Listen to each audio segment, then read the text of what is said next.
આજનું રાશિફળ આજે 2 એપ્રિલ આ 3 રાશિના જાતકોને મળી શકે છે તરક્કી. જાણો તમારી રાશિ. જ્યોતિષમાં રાશિફળનું વિશેષ મહત્વ છે. રાશિફળ મુજબ આજે કેટલીક રાશિઓને ભાગ્યનો સાથ મળશે, જ્યારે કેટલીક રાશિઓને પરિવારનો સાથ મળશે, પરંતુ કેટલાક લોકોને નુકસાન પણ થઈ શકે છે. મિત્રો, તમને આવા જ રાશિફળવાળા વિડીયો દરરોજ જોવાનું પસંદ હોય તો વિડીયોને લાઈક કરજો અને ચેનલને હજી સુધી સબસ્ક્રાઇબ ન કરી હોય તો સબસ્ક્રાઇબ કરજો, કારણ કે આવા રાશિફળવાળા વિડીયો અમે દરરોજ બનાવતા રહીએ છીએ. તો ચાલો મિત્રો, આજના વિડીયોની શરૂઆત કરીએ. પહેલી રાશિ છે મેષ રાશિ. આજનો દિવસ તમારા માટે વ્યસ્ત રહેશે.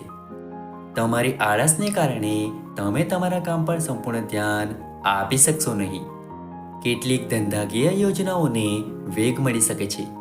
તમને કોઈ સામાજિક કાર્યક્રમમાં સામેલ થવાની તક મળશે. તમે તમારી સંપત્તિનો અમુક હિસ્સો ગરીબોની સેવામાં રોકાણ કરશો. વિદેશથી વેપાર કરતા લોકોને કોઈ સારા સમાચાર સાંભળવા મળી શકે છે. તમને તમારા બાળકોના સમક્ષ તમારી ભાવનાઓ વ્યક્ત કરવાનો મોકો મળશે. તમારી કોઈ જૂની ભૂલ તમારા પરિવારના સભ્યોની સામે આવી શકે છે, જેના પછી તમારે તેમની પાસેથી માફી માંગવી પડી શકે છે. આવનારી બીજી રાશિ છે વૃષભ રાશિ. જો વૃષભ રાશિના લોકો કોઈ કામ કરે છે તો તેમાં સંપૂર્ણ સંયમ જાળવવો, નહીંતર તમારે કોઈ સમસ્યાનો સામનો કરવો પડી શકે છે. ઝડપથી ચાલતા વાહનોનો ઉપયોગ કરતી વખતે તમારે સાવચેત રહેવું જોઈએ. લવ મેરેજની તૈયારી કરી રહેલા લોકો પોતાના પાર્ટનરનો પરિચય પરિવારના સભ્યો સાથે કરાવી શકે છે. તમારી ખાવાની આદતોને કારણે તમે કેટલીક બીમારીઓથી પીડાઈ શકો છો, તેથી તમારે બહારનું ખાવાનું ટાળવું જોઈએ. તમે તમારા બાળકના વરિષ્ઠ સાથે તેના શિક્ષણ અંગે ચર્ચા કરી શકો છો. તમારા વિરોધીઓ વિશે તમને કોઈ વાત ખરાબ લાગી શકે છે. આવનારી ત્રીજી રાશિ છે મિથુન રાશિ. આજનો દિવસ તમારા માટે ખૂબ જ સમજદારીથી આગળ વધવાનો રહેશે. તમને કોઈ પણ સરકારી યોજનાનો પૂરો લાભ મળશે. તમારા વ્યવહારથી સંબંધિત કોઈ પણ બાબત તમને પરેશાન કરશે.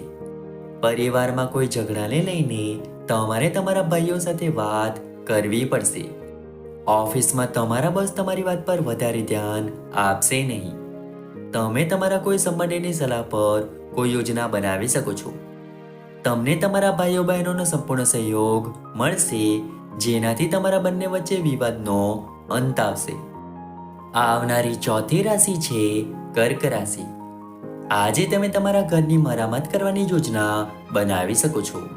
નોકરી કરતા લોકોને પ્રમોશન મળવાની સંભાવના છે. તમારે તમારી આસપાસ રહેતા લોકો વિશે સાવચેત રહેવાની જરૂર છે. મુસાફરી દરમિયાન વાહન ચલાવતી વખતે સાવચેત રહો. તમારું બાળક તમારી સમસ્યાઓમાં તમારી સાથે ખભેથી ખભા મિલાવશે.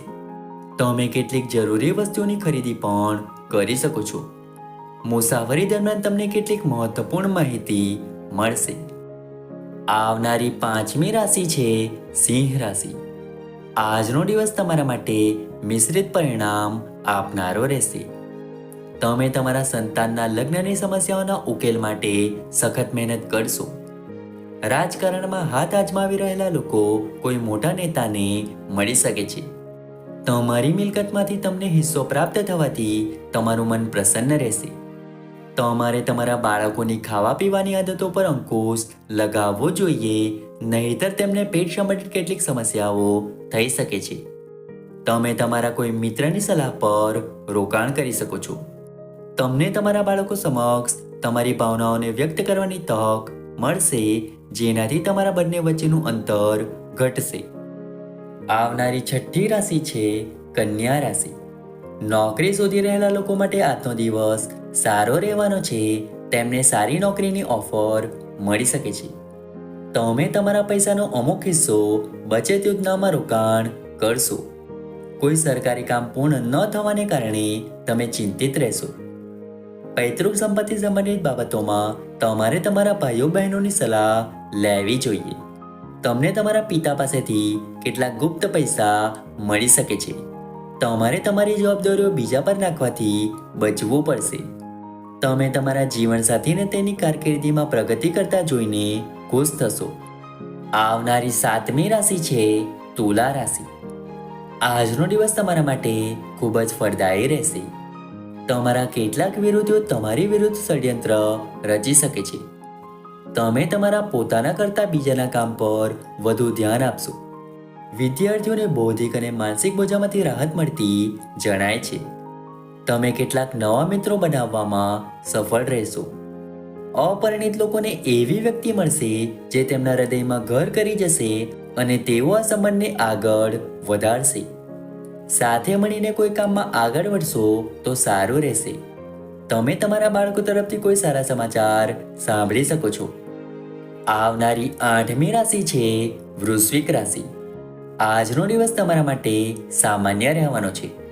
કોઈની વાત સાંભળવાના કારણે તમને કાર્યસ્થળ પર કેટલીક સમસ્યાનો સામનો કરવો પડી શકે છે. મિલકત સંબંધિત વિવાદોમાં તમારે તમારી આંખ અને કાન ખુલ્લા રાખવા જોઈએ. તમારે કાળજીપૂર્વક વિચારણા કર્યા પછી કોઈ પણ ડીલને અંતિમ સ્વરૂપ આપવું પડશે. તમે તમારા મિત્રને લાંબા સમય પછી મળીને ખુશ થશો, જેની સાથે તમે ભવિષ્યમાં કોઈ કામ શરૂ કરવાની યોજના પણ બનાવી શકો છો. તમારે તમારા જીવનસાથીને સમય આપવો પડશે, જેથી કરીને તમારા સંબંધોમાં ખટાશ ન આવે, નહીતર સમસ્યાઓ વધી શકે છે. તમારે કોઈને તમારાથી ઓછું ન સમજવું જોઈએ. આવનારી 9મી રાશિ છે ધન રાશિ. આજે કોઈ વાત પર વિવાદ ન કરો. તમારી માતા અને પરિવારના સભ્યો તમારા વિશે કંઈક ખરાબ શોધી શકે છે. તમે તમારા કાર્યસ્થળમાં કેટલાક ફેરફારો કરવાની યોજના બનાવી શકો છો. તમે તમારા કાર્યસ્થળમાં કેટલાક ફેરફારો કરવાની યોજના બનાવી શકો છો. તમે તમારા જીવન ધોરણમાં સુધારો કરશો અને વૈભવી વસ્તુઓ પર સારી રકમ ખર્ચ કરશો. તમે કોઈ કામમાં આળસ બતાવશો, જેના કારણે તમને થોડું નુકસાન થઈ શકે છે. તમારા બાળકોના શિક્ષણમાં ચાલી રહેલી મુશ્કેલીઓને કારણે તેમના પરીક્ષાના પરિણામો પર પણ અસર થશે, જેના માટે તમારે કેટલાક મહત્વપૂર્ણ પગલાં ભરવા પડશે. આવનારી 10મી રાશિ છે મકર રાશિ. આજનો દિવસ તમારા માટે સન્માનનો દિવસ રહેશે.